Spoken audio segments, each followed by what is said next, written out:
সেই হচ্ছে আমাদের কিছু বাংলাদেশি মানুষের চিত্র। শোনেন ভিডিওটা, যে কোনো আরবিক একটা কান্ট্রিতে কিংবা সৌদি আরব কিংবা দুবাই কিংবা ওমান কিংবা কাতার বা বাহরাইন এমন একটা কান্ট্রিতে হবে।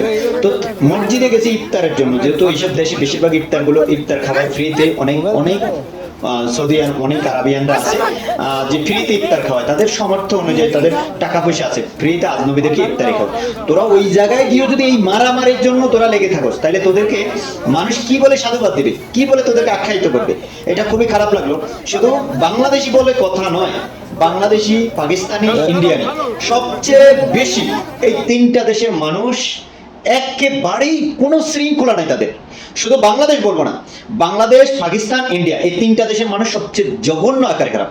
তো যাই হোক, ভিডিওটি কেমন লাগলো আপনারা কমেন্ট করে জানাবেন। আর এদেরকে কি কি প্রতিভা দিবেন আর কি বলে সাধুবাদ দিবেন অবশ্যই কমেন্ট করে জানাবেন। ধন্যবাদ। ভিডিওটি বেশি বেশি শেয়ার করবেন, সবাইকে দেখার সুযোগ করে দিবেন।